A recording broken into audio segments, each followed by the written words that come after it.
Hola, ¿qué tal? Bueno, vamos a comenzar formalmente un poco con la materia. Ya hicimos un repaso de lo que es modulación, ya hicimos repaso de, bueno, lo hicieron ustedes de sus casas, de lo que es multiplexación. En el PowerPoint tienen información acerca de modulación y de multiplexación, ¿sí? Son conceptos que a lo largo de toda la materia vamos a ir viendo o reviendo, cosas que ustedes ya traen de años anteriores. Bueno, la materia se divide en dos partes. La primera parte es lo que corresponde a acceso y la segunda parte es lo que corresponde a transporte. Acceso es todo aquello que vincula al usuario con la red. Es decir, el usuario, que lo podemos llamar usuario, abonado, suscriptor, depende del tipo de red que nosotros estemos hablando, es el nombre que se le da al usuario, ¿sí? En general, por ejemplo, en telefonía se le dice abonado, también se le puede decir suscriptor, mayormente abonado. En lo que es redes de datos se le dice el usuario, ¿sí? Y entonces todo lo que vincula, ya sea cableado, ya sea equipos, eh, o sea, todo lo que está entre la red y este usuario, lo llamamos red de acceso. A eso le vamos a dedicar la primera mitad de la materia. Bien, entonces acá en el PowerPoint vamos a ver de qué se trata la parte de acceso. Entonces, bueno, ahí el punto 1, 2 y 3, ustedes entonces ya lo vieron, incluso hicieron trabajos prácticos. Breve repaso de modulación, modulación digital e introducción a la multiplexación. ¿Sí? Y les digo de nuevo, en este PowerPoint tienen esta información como para que la puedan ver nuevamente. Y luego en la parte de lo que es redes de acceso, la vamos a dividir en dos, por medios guiados y por medios no guiados. Por medios guiados son todo lo que son unión entre usuario y red por un medio físico, ¿sí? Es decir, cobre o fibra óptica. Y por medio no guiado es por medios inalámbricos. ¿Sí? Podrá ser conexión por Wi-Fi, satelital, redes celulares, etcétera. Bueno, entonces vamos a comenzar con la parte de lo que es por medios guiados. Yo les había enviado un PDF sobre el tema ADSL. Entonces, nosotros le vamos a dedicar mucho más tiempo a lo que es ese medio de acceso que a los demás, en la parte guiada, porque los demás son básicamente, utilizan el mismo principio de funcionamiento que el de ADSL. ¿Sí? Entonces vamos a perder, digamos, entre comillas, más tiempo con este sistema. ¿Sí? Entonces, estos son los tres medios de acceso que vamos a ver: XDSL, FTTX y cable modem. Es decir, el primero va a estar basado en lo que es acceso mediante las líneas telefónicas, aquellos que en algún momento hayan tenido, por ejemplo, Speedy o Arnet, utilizaban este sistema. Luego vamos a ver FTTX, es tal vez hoy en día lo que más, digamos, es lo más actual. Algunos todavía tienen el tercer sistema, aquellos que tengan Fibertel o Telecentro tienen por cable modem. ¿Sí? Quien tenga, por ejemplo, Claro o Movistar, seguramente están llegando con fibra hasta el hogar y sería el segundo caso. Entonces vamos con XDSL. ¿Por qué XDSL? Bueno, porque hay muchas tecnologías de DSL. DSL significa Digital Subscriber Line, o sea, línea de abonado digital. Y X porque puede haber diferentes, como les decía, línea de abonado digital asimétrico, simétrico, eh, ¿qué más tenemos? De muy alta velocidad, etcétera. Los vamos a ver después también en una de estas hojas. Bien, ¿cómo es una conexión tradicional digamos, un acceso tradicional de un servicio telefónico? Entonces, lo que tenemos es, a ver, que el teléfono se vincula a través de la red telefónica, que más que nada es el cableado de par de cobre, contra las centrales telefónicas. ¿Cómo se conectaban antiguamente en los 90 cuando comenzó el tema, entre comillas, masivo de Internet? Esto, en los 90 en realidad, esto nace en el 95 aproximadamente. O sea que tal vez para ustedes estuvo siempre Internet, de hecho estuvo toda su vida, pero antes no había Internet. ¿Sí? Antes del 95 no existía. Bien, entonces, a partir del 95, ¿cómo nos conectábamos a Internet? Bueno, nos conectábamos con el único medio físico que teníamos, para llevar digamos, la comunicación de nuestra computadora a la red, que era las líneas telefónicas. Entonces, en el mismo canal telefónico, en el mismo canal de voz, viajaban las señales de datos. ¿Sí? Era un canal vocal. Ese canal vocal fue pensado para, digamos, originalmente para transportar señales de voz. Y no todo el ancho de banda de lo que es el audio, digamos las señales audibles, que van desde 200 Hz o tal vez menos hasta 20 kHz. Solamente se planteó tener un ancho de banda entre 300 y 3400 Hz, porque era lo necesario para el transporte de voz. Hacer, digamos, un ancho de banda mayor implica que los circuitos son más complejos. ¿Sí? La respuesta en frecuencia de los dispositivos que componen los circuitos tiene que ser mejor. Mejores capacitores, mejores bobinas, todo mejor. Y sería innecesario para lo que era la telefonía. Entonces, bueno, entre 300 y 3400 Hz es el ancho de banda de un canal telefónico. Cuando se pretendió transmitir datos a través de ese canal, hubo que adaptar y, bueno, utilizar ese pequeño ancho de banda. La realidad es que con ese pequeño ancho de banda se lograron velocidades muy bajas. En principio, 9600 bits por segundo. Luego, con la mejora de la modulación, ¿sí? Modulación digital, estos los temas que vimos anteriormente, se pasó a 14400, luego 28800, posteriormente 33000 y hubo un salto, aquellos que podían viajar tal vez a Estados Unidos o le traían de afuera, unos modems que eran de como figura abajo de todo en esta hoja, los B90, que se llegó a 56 kilobits por segundo. Quien tenía ese tipo de modems era la gloria, porque era la máxima velocidad que se podía alcanzar. ¿Sí? Pero todo dentro del canal telefónico. Bien. Entonces ahí tenemos lo que decíamos, ¿no? En este canal de 3000, de 300 a 3400 Hz, es decir, que tiene un ancho de banda de 3100 Hz, por un tema de comodidad se le dice que tiene 4 kHz de ancho de banda. Quedó así, pues se podría haber dicho también 3 kHz, pero quedó en 4 kHz de ancho de banda. Entonces, en ese canal era donde se transmitía las señales de datos utilizando unos modems denominados dial-up. ¿Sí? Tal vez en alguna película o alguno le haya contado que eran esos que se escuchaba el sonido, el pi, ¿sí? ¿Por qué se escuchaba el sonido? Porque justamente estaba en un canal de audio que se enviaba. Bueno, más adelante, digamos, la, los desarrolladores se dieron cuenta que en el par telefónico uno podía mandar señales por encima de los 3400 Hz. ¿Sí? De hecho, la respuesta en frecuencia de un par telefónico llega hasta aproximadamente 1 MHz. Entonces dijeron, ¿por qué no enviamos señales fuera de lo que es el canal telefónico y de paso compartimos los dos servicios, telefonía y datos? ¿Sí? En forma paralela, porque anteriormente o usábamos el teléfono o usábamos la computadora.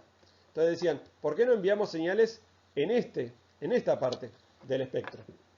Bueno, y así fue como entonces aparecieron las líneas digitales. ¿Sí? Cuando se habla de una línea digital es porque podemos utilizar la parte superior del espectro en el par telefónico. Bueno, acá está indicado dos tipos de servicios. Esperen que borro esto que escribí recién. El servicio de ISDN, ahí. El servicio de ISDN, bueno, pasé la hoja. El servicio de ISDN se utilizó más que nada en Europa y el servicio de DSL o ADSL en caso particular se utilizó en el resto del mundo.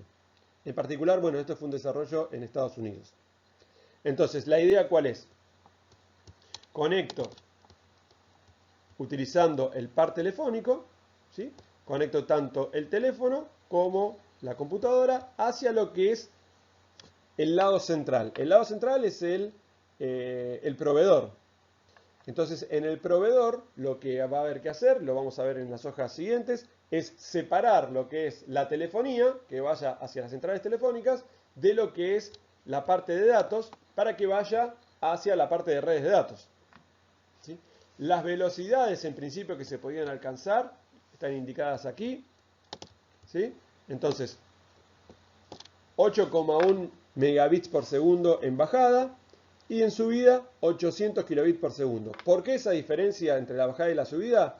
Porque acá lo dice que es una línea de abonado digital asimétrica, ¿sí? Es diferente de lo que es el download, la bajada, de lo que es el upload, la subida, o downlink, uplink, como lo querramos llamar. ¿Por qué es asimétrica? Porque el comportamiento de un usuario residencial es asimétrico. Normalmente un usuario baja mucha más información de la que sube, ¿sí? Por ejemplo, nosotros miramos Netflix, estamos consumiendo mucha más información de la que ponemos en la red. Hay otro tipo de servicios que no son asimétricos, que son simétricos. Por ejemplo, la comunicación entre bancos. En ese caso, se utilizan sistemas SDSL, ¿sí? Symmetric Digital Subscriber Line. Bien. Una cosa importante también acá es la distancia. Vamos a ver que es muy importante el tema del largo del cable. En telefonía no importaba si nos encontrábamos a 1 kilómetro, 2, 10 kilómetros de la central telefónica, porque la atenuación, ¿sí? Esto es un par de cobre y por lo tanto las señales sufren atenuación. La atenuación se da principalmente en las frecuencias más altas. Como en telefonía se utilizan las frecuencias más bajas, no pasaba nada. Ahora sí, nosotros estamos utilizando las frecuencias más altas para la transmisión de datos. Entonces juega un papel muy importante el largo del cable. Bien, acá está entonces cómo queda finalmente el espectro dentro de lo que es el par telefónico. Decíamos, en la parte inferior, lo que es el canal para el uso tradicional del servicio de voz, de telefonía. Un canal para lo que es el uplink, upstream, upload, como lo queramos llamar, es decir, un canal de subida de la información hacia la red. Y un canal más grande, que es el de downstream, ¿sí? La bajada. Entonces, ¿qué dice acá? Que ADSL utiliza frecuencias hasta 1,1 MHz sobre la línea telefónica. Estas frecuencias no se solapan con la banda POTS. POTS es la telefonía, ¿sí? Bien. POTS significa Servicio Telefónico Antiguo Público. Por lo tanto, permiten hacer comunicaciones simultáneas. Esa es la parte más importante, más destacable de este servicio. Otra cosa importante para destacar, ya comparándolo con los servicios, por ejemplo, un servicio de internet sobre cable módem. Cuando nosotros utilizamos la línea telefónica, la línea es nuestra. Nuestra, en realidad es del operador, ¿no? Pero quiero decir que estamos nosotros solos en esa línea, no la compartimos con nadie. En cambio, en el servicio de internet por cable, anteriormente de televisión por cable, es un servicio compartido. Por lo tanto, el ancho de banda que nos provee el medio físico va a ser compartido. En este caso, va a ser solo para nosotros.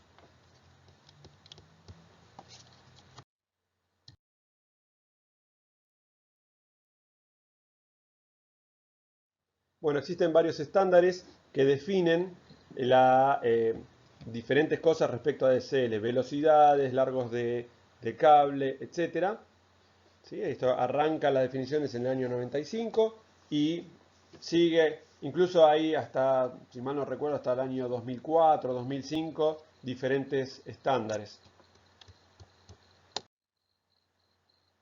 Y acá tenemos otros estándares, pero básicamente el principio de funcionamiento es siempre el mismo. Alguna diferencia que podemos llegar a encontrar es que digamos, en estándares más nuevos, más acá en el tiempo, en lugar de llegar hasta 1,1 MHz, el canal, digamos, de bajada, llega hasta 2,2 MHz. La diferencia es obvia, ¿no? Ampliar el ancho del canal implica que vamos a poder tener mayor ancho de banda, mayor cantidad de bits por segundo en bajada. Bueno, un poco eso es lo que tenemos acá. Entonces, en una de las normas llegamos hasta 1,1 MHz, en otra que lo llaman el light en realidad es una forma de poner light, L-I-G-H-T, lo pone lite. Son modems más baratos que llegan hasta mitad de lo que es el ancho de banda. El tercero es para Europa, Bueno, acá muy importante. Algo que yo les mencionaba, la atenuación versus la frecuencia y también versus el largo del cable. Entonces, fíjense que cuanto más largo sea el cable, ¿sí? Esta curva, por ejemplo, cuanto más largo sea el cable, la distancia entre el usuario y la central, el lado del operador, antes tenemos el corte de atenuación. Entonces, para distancias cortas, tal vez yo puedo llegar a más allá de lo que es el megahertz de corte. Y por lo tanto podré poner más canales, o mejor dicho, más ancho el canal de bajada. ¿Sí? Bien, ¿qué otra cosa? Cuanto mayor sea la sección del par de cobre, mejor. ¿Por qué? Porque va a tener menor resistencia. No sé si recuerdan la fórmula de resistencia, era ρ por la distancia dividido la sección. Ρ, que es la resistividad del cobre, una constante. La distancia, cuanto mayor la distancia, mayor la resistencia. Pero cuanto mayor la sección, menor la resistencia. ¿Sí? Entonces, hay una relación entre atenuación, frecuencia y largo del par de cobre.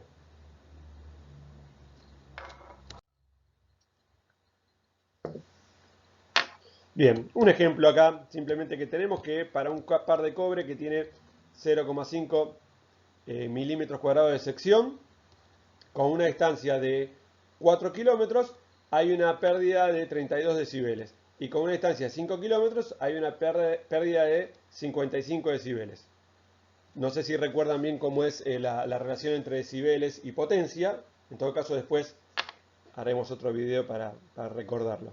Pero bueno, claramente lo que se ve es que con un simple aumento de 1 kilómetro tenemos una gran atenuación. Recuerden que cada 3 decibeles es una, si estamos hablando de pérdida, baja a la mitad, cada 3 decibeles. ¿Sí? Lo mismo que si estoy hablando de amplificación, cada 3 decibeles yo estoy duplicando la potencia. Bien, ¿qué más tenemos por acá? Entonces, fíjense que el largo del cable influye más en el downstream, en la bajada, en el canal de bajada, que en el upstream. Y esto es lógico, porque tenemos el canal de bajada está más arriba en frecuencia que el canal de subida. ¿Sí? Recuerden, están los dos canales, el de subida y el de bajada. ¿Sí? Entonces, ¿dónde voy a tener mayores problemas? En el canal de bajada. Porque primero se perjudica el canal de bajada y luego se perjudica el canal de subida. Es decir, si ustedes tuvieran un servicio, por ejemplo con Speedy, y su línea estuviera a 5 kilómetros de la central, por más que a ustedes le den un servicio, le vendieran un servicio de, supongamos, 8 megabits por segundo, bueno, probablemente nunca van a alcanzar los 8 megabits por segundo, por el tema este que estamos viendo en esta hoja. Van a alcanzar tal vez 3 megabits por segundo. Y eso, después, ¿dónde se ve reflejado? Y en el servicio que ustedes estén usando. Por ejemplo, en Netflix. ¿Qué otros problemas podemos llegar a encontrar? Bueno, cuando se armó la red telefónica, se da servicio a determinados usuarios. Esos usuarios que un día están, de repente dan de baja el servicio y dejan, se queda, digamos, el par de cobre se corta, pero queda el hilo, el par de cobre al aire. O hay malas terminaciones. ¿Eso qué significa? Bueno, esos son rebotes de la señal. Los rebotes de la señal, en definitiva, lo que causan es ruido. Entonces, hay una fórmula muy importante que nosotros vamos a tener que ver, que es la fórmula de la ley de Shannon. La ley de Shannon se aplica en comunicaciones todo el tiempo, que también se la conoce como la ley de la capacidad del canal, donde en la fórmula aparece el ancho de banda, o sea, capacidad de canal, que es la cantidad de bits por segundo que yo puedo enviar. Y en la fórmula aparece el ancho de banda en hertz, ¿sí? ¿Cuánto es el ancho del canal que me dan a mí? Y aparece, mediante un logaritmo, bueno, aparece la relación señal-ruido. Entonces, en sistemas que son ruidosos, por más que yo tenga un gran ancho de banda para poder transmitir, en definitiva no voy a poder transmitir mucho. Por el contrario, en un sistema que yo no tengo mucho ancho de banda disponible para poder transmitir, pero si el canal es bueno, con poco ruido, voy a poder sacarle mayor provecho. Bueno, ahí está entonces lo que decía. El eco, en definitiva, lo que va a producir es ruido. Fíjense en la señal, ¿qué es lo que sucede? Entonces, para determinadas señales, se produce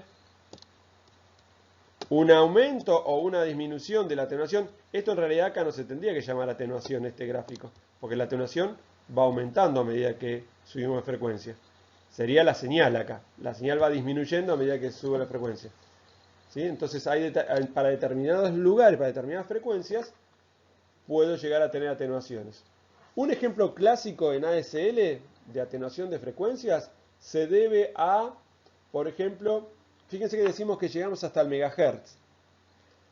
¿Qué servicio común existe hasta el megahertz? La radio AM. ¿Sí? La radio AM está en el orden de los kilohertz e incluso llegamos hasta el megahertz. Bueno, si el par de cobre está mal terminado, como es este el caso, está al aire, nos va a servir va a ser de antena. Y entra por ahí la radio AM, perjudicando al servicio de datos.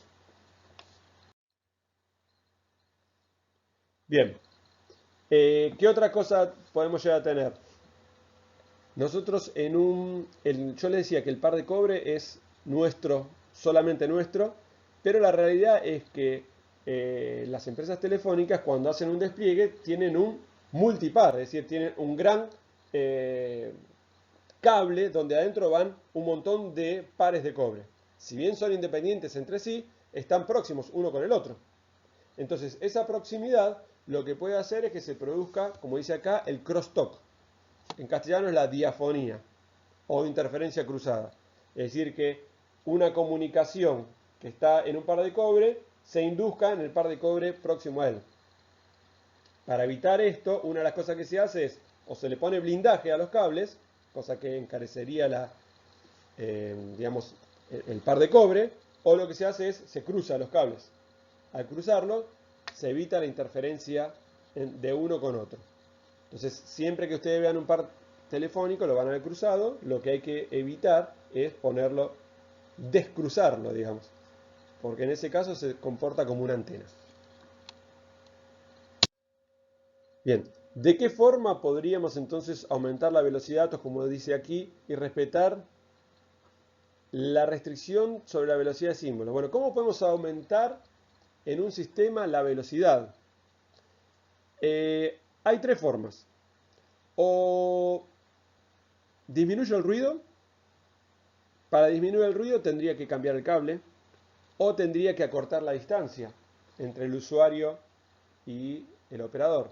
Pero para acortar la distancia tendría que decirle al usuario que se mude y eso me parece que no es muy práctico.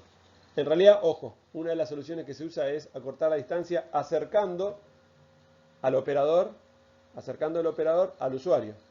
Lo van a ver que hay como muchos gabinetes en la vereda que dicen Telefónica, que dicen Telecom. Eso es porque acercaron la central el lado central hacia el usuario. La otra forma es aumentar el ancho de banda.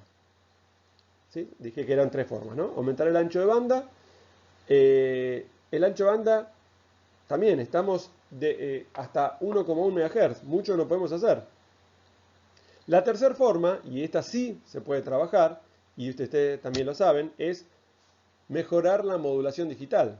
Por ejemplo, pasar de PSK a QPSK, 8PSK, 16PSK, etc. Y después pasar a QAM.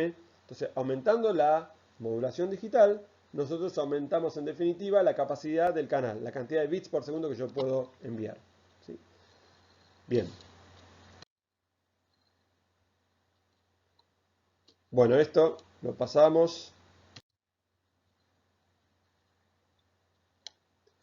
Entonces, les decía que hay un teorema denominado capacidad del canal y la distancia del cable, que en definitiva va a ser la que produce el ruido, es la que nos va a a acotar la velocidad máxima que nosotros le podemos sacar, el mayor provecho que le podemos sacar a un canal. ¿Por qué? Dijimos que donde podemos tocar es en la modulación digital, ¿sí? PSK, PSK, 8 PSK, etc. Llega un momento, como vimos en clase, que yo no puedo indefinidamente seguir subiendo la modulación digital, porque ante el menor ruido que haya, voy a empezar a tener errores. Entonces tendré que bajar la modulación digital. Bueno, hay un límite, un límite. Entonces en este gráfico por ahí tenemos una idea de cuál podrá ser el límite y va a depender de la longitud del cable. Longitud del cable igual, cuanto más longitud del cable, más ruido, limitación en la modulación digital. Por eso es que, por ejemplo, para una distancia de 2,5 km puedo estar con un downlink de aproximadamente 8 Mbps por segundo, pero si aumento, cae drásticamente la velocidad máxima que le puedo sacar, ¿sí? En un cable de 5 kilómetros y podré estar sacándole 2 megabits por segundo como máximo. Bueno, esto lo vimos, lo de la modulación digital lo vimos en clase. Diferentes, ahí tenemos en QAM, ¿sí? Siempre con la misma frecuencia, pero diferentes fases. Esa sería la parte PSK de este sistema.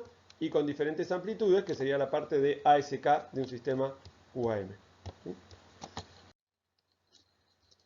Entonces, ahí tenemos un ejemplo.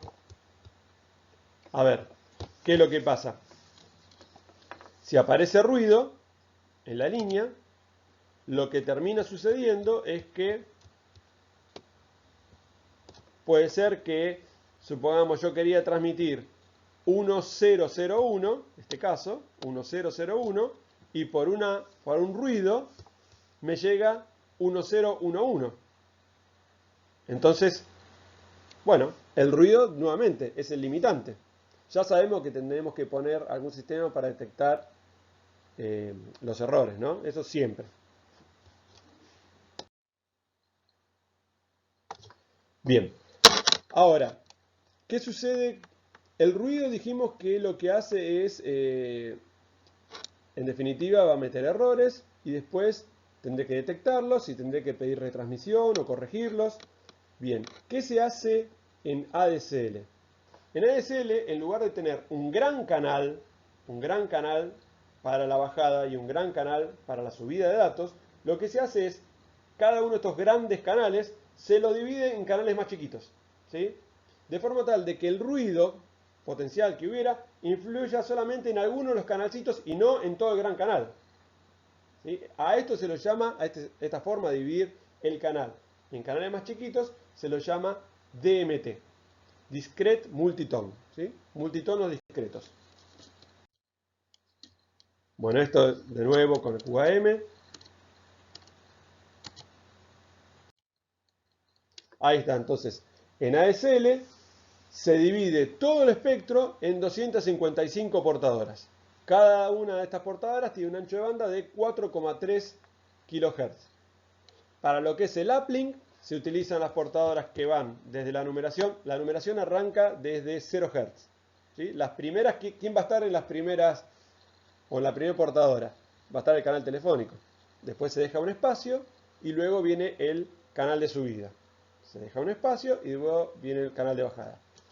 Entre las portadoras 7 a 29 está el canal de subida y entre la 38 a la 255 está el canal de bajada. Ahí está. Ahí se ve más claramente entonces todas las portadoras, las linitas estas en rojo que están, ¿sí? Entre la portadora 7 y la portadora 29 se encuentra el canal de subida y entre la 38 y la 255 el canal de bajada. Y por aquí abajo está el canal de voz que ya a nosotros no nos interesa. Queremos hablar de la parte de datos, ¿sí? Se deja un margen acá para poder separar los filtros que separen bajada de subida. Entonces, de nuevo, ¿por qué se hace esto? Para, si yo tuviera un solo canal, como era en la primera versión de ADSL, si hubiera un error, me influye en todo el canal. Ahora, si hay un error, influye solamente en uno de los pequeños canalcitos. ¿Qué pasa con esto? Aumentó la complejidad del sistema, porque ahora yo tengo muchas portadoras o muchos canales que se tienen que comportar como uno solo. Entonces después digitalmente lo que hay que hacer es todas las señales, primero todas las señales dividirlas cuando quiero transmitir en varios canales. Y cuando recibo, todas juntarlas para formar un solo canal. Bien, acá está entonces la división. Bien.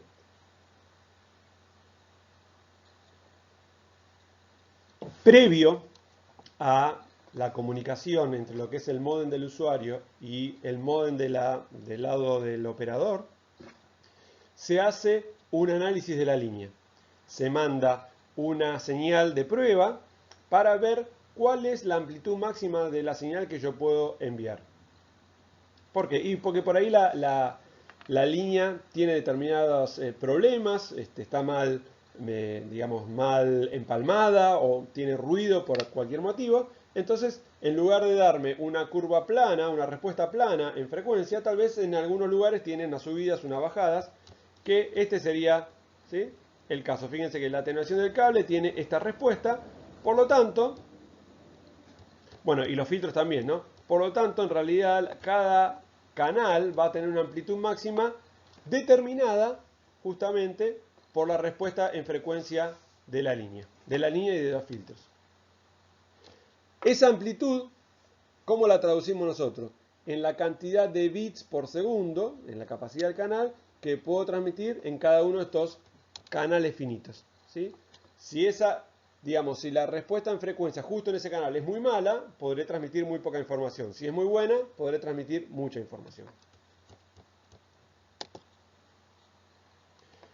¿Sí? A ver, en caso de que hubiera alguna interferencia por cualquier motivo, por ejemplo por la interferencia de una radio AM, y puede ser que alguna de esas bandas, alguno de esos canales, los tenga que eliminar. No pasa nada. Total, tengo muchos otros canales donde desparramar la información. ¿Sí? Entonces, ¿qué es lo que la cuenta que van a hacer los modems tanto del lado usuario como del lado central? Definir para cada una de las bandas cuál es, ¿sí?, cuál es la máxima cantidad de bits que yo puedo enviar relacionado con la atenuación que tiene ese canal. En algún canal, si hay mucha atenuación, podré enviar 0 bits por segundo. En otros, si hay muy buena respuesta, podré enviar de a 14 bits. 14 bits, ¿qué es? Es una modulación 16.384 PSK. ¿Sí? 14 bits, hay que hacer 2 a la 14, ¿no? 16.384 PSK. ¿Sí? Recuerden un poquitito, ya con PSK yo mando de a 2 bits. Perdón, con PSK mando de a 1 bit. Con QPSK de a 2 bits, 8 PSK de a 3 bits, 16 PSK de a 4. Bueno, con 14 bits mando 16.384 bits. Bien. ¿Sí? Entonces, no todos los canales van a transmitir la misma cantidad de información. Lo que importa acá es que después luego, todos juntos, vuelven a rearmar la información que yo quiero enviar. La realidad es que una vez que se hizo el análisis de la cantidad de información que uno puede enviar, no se envía al máximo, ¿sí?, sino que se envía de modulación 2 bits menos. Entonces, si acá yo estaba usando 16.384 PSK, pasaré a ¿cuánto? 4.096 PSK. Si yo acá estaba enviando, a ver, 1, 2, 3, 4, acá en este lado, ¿no? Si yo acá estaba enviando 2 a la 4, 16 PSK, bueno, tendré que enviar QPSK. ¿Por qué se hace esto? Bajar 2. Se baja 2 para ayudar a aquellos canales que no pueden transmitir. Por ejemplo, este canal que no puede transmitir nada, aquella información que no puede transmitir, se la va a repartir en los lugares libres que dejaron los demás. Este proceso se llama bit swapping y lo vamos a ver a continuación. Bien, bit swapping. Entonces, esto es un poco lo que les estoy diciendo. Fíjense cómo es el proceso de bit swapping. Entonces, si hubiera ruido, y esto hace que alguna de las portadoras no pueda transmitir, a ver, ahí está el ruido, alguna de las portadoras no puede transmitir el total de la información que debería transmitir, debido a que las otras portadoras, luego de analizar cuánto pueden transmitir como máximo, transmiten un poquitito menos, ¿sí? Transmiten un poquitito menos, aquella información que no puede transmitir va a ser repartida, fíjense, va a ser repartida, bueno, lo vieron, va a ser repartida en los lugares disponibles, en el espacio disponible que dejaron las portadoras que sí funcionan bien. Bueno, un poco esto es cómo se comunican una con otra. Bien, ¿cómo corregimos errores? Dijimos que siempre en cualquier comunicación va a haber errores. Los errores en general se los achacamos a lo que es el medio, no a los equipos terminales, sino al medio.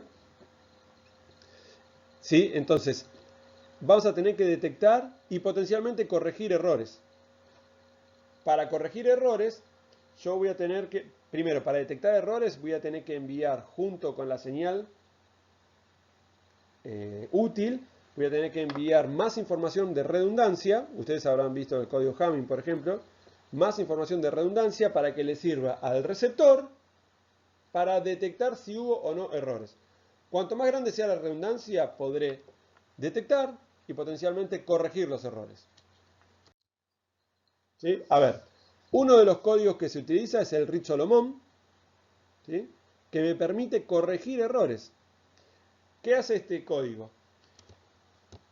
El código se llama RS, Reed Solomon. Dice, cada 255 bytes que envíes, 239 van a ser de información útil. Y el resto, lo que queda, ¿cuánto es lo que queda? 16, ¿no? 16, los 16 bytes restantes lo vamos a utilizar de redundancia, ¿sí? Acá está expresado en forma gráfica. Tengo 239 bytes de información y tengo 16 bytes de redundancia. Con esos 16 bytes de redundancia hay una fórmula que dice qué cantidad de información errada yo podría llegar a corregir. Bueno, la fórmula es esta. Con 16 bytes de redundancia, el código Reed Solomon puede corregir hasta 8 bytes errados. ¿Sí? Cuanto más grande sea el campo de redundancia, mayor va a ser la cantidad de información que yo puedo corregir. Pero esto es la sábana corta. Yo tiro de un lado, ¿sí? Me quiero cubrir el cuello y me quedan los pies al aire. ¿Qué es lo que sucede acá? Si yo quiero hacer más grande el campo de redundancia para corregir más errores, podré enviar menos cantidad de información útil. Entonces es una solución de compromiso. Bueno, acá tenemos un ejemplo de cómo actúa la redundancia para detectar y corregir errores. Supongamos que tenemos, a ver, en este caso, tenemos entonces 15 bytes, ¿sí? A ver, 1, 2, 3, 4, 5, 6, 7, 8, 9, 10, perdón, 11 bytes de datos útiles más 4 bytes de redundancia, en total 15. Haciendo la cuenta que está en la hoja anterior, llegamos a la conclusión de que se pueden corregir hasta 2 bytes errados, ¿sí? Bien, entonces, ¿qué sucedería si cuando yo estoy en una transmisión se produce un error que afecte a más de 2 bytes? Bueno, como dice que puede corregir solamente 2, no podría corregir más de 2, justamente. Entonces se pierde toda esa trama. Entonces, para solucionar esto, se implementa otro método. O sea, anteriormente vimos el bit swapping, ¿sí? Entonces, para que la duración de un error no afecte a más de la capacidad que tiene el sistema de corregir errores, lo que se hace es entrelazar la información. A ese método se le llama bit interleaving. Veamos cómo funciona. Entonces, el bit interleaving o modo entrelazado lo que hace es, antes de la transmisión, tomar parte de cada una de las tramas tomar bytes de cada una de las tramas, ¿sí? E entrelazarlos. A ver. Entonces tomo el primer byte del primer bloque que quiero transmitir, el primer byte del segundo bloque, el primer byte del tercero, el primer byte del cuarto y así sucesivamente. Entonces voy entrelazando toda la información. Suponiendo que ahora tengamos el mismo error que teníamos antes, que afectaba a más de 2 bytes, veamos qué es lo que sucede. ¿Sí? Entonces, por ejemplo, se pierden 6 bytes, pero como están entrelazados, se pierden bytes de cada uno de los bloques. ¿Sí? Entonces, cuando vuelvo a rearmar en el lado receptor la trama, ¿sí? Se perdió un byte de cada uno de ellos, pero tenemos la capacidad de corregir hasta 2 bytes. Entonces el método entrelazado permite que ante un error grande se perjudique pequeñas partes, pequeñas porciones de cada uno de los bloques de transmisión. Como todo en la vida no es gratis, ¿cuál es el problema que tiene el método entrelazado? Que mete demora. ¿Sí? Porque entrelazar y luego desentrelazar lleva un tiempo. Tiempo estamos hablando de milisegundos, pero lleva tiempo. Entonces hay determinadas aplicaciones que el método entrelazado perjudica el funcionamiento de la aplicación. Por ejemplo, los juegos online. Entonces, existe la posibilidad, este método se utiliza, existe la posibilidad de que uno se comunique con el proveedor de internet y pedirle que le deshabiliten el entrelazado. Al deshabilitar el entrelazado es todo mucho más rápido. Corremos el riesgo de que ante un eventual error grande se nos pierda toda la información. Pero bueno, ganamos en velocidad. Bueno, otro método que ayuda a lo que es, digamos, la mejora en la transmisión es la codificación Trellis. La codificación Trellis es un método que estadísticamente puede determinar si hay errores o no. Estadísticamente. Acá hay un ejemplo de, por ejemplo, digamos, si se transmitiera esto, The water is wet and cold. Si el mensaje recibido dice The water is wet and cold, por un tema estadístico nosotros podríamos decir, bueno, no, en realidad está diciendo una frase que no tiene sentido, debería ser tal. Bueno, lo mismo sucede con los datos. Los datos se van transmitiendo y se puede sacar una estadística de cuál podría llegar a ser el dato que se quiso transmitir. Todo esto ayuda a la detección y corrección de errores. En definitiva, bueno, paso más adelante.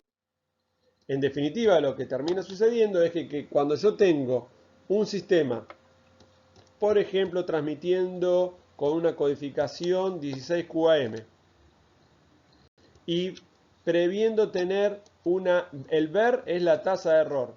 Tasa de error es la cantidad de bits errados que yo puedo soportar. Por ejemplo, una tasa de error dice 1e-7 significa de 1 por 10 a la menos 7. 1 por 10 a la menos 7 es un bit errado en la parte inferior del cociente, tengo que poner 10 a la 7. O sea, serán 10 millones. Cada 10 millones de bits, un bit errado. Es una tasa de error muy buena. Una tasa de error mala, por ejemplo, sería 1 por 10 a la menos 3. Significa que cada 1000 bits que envío hay uno errado. 10 a la menos 4 es más o menos. Ya de 10 a la menos 5 es bastante buena. Esto que solicita acá, digamos, una tasa de error de 10 a la menos 7 es muy buena. Entonces, ¿cuál tendría que ser la relación señal-ruido? Es decir, ¿cuánto más grande tendría que ser mi señal respecto del ruido para soportar esta tasa de error? Con diferentes codificaciones. Entonces acá me dice que si yo no tuviera ningún tipo de codificación, tendría que tener 21,5 decibeles más grande la señal que el ruido. En cambio, si yo le empiezo a agregar redundancia, código Trellis, fíjense lo que sucede. Que no haría falta que la señal sea tan grande respecto al ruido. Simplemente con 12,5 decibeles yo puedo decir que el sistema va a funcionar bien. Porque los errores producidos se detectan y se corrigen. ¿Sí? Entonces, el agregar redundancia, el agregar cualquier tipo de código de detección y verificación de errores, hace que el ruido, en definitiva, no afecte tanto. El ruido siempre va a estar presente, pero es como si no afectara, porque yo lo corrijo.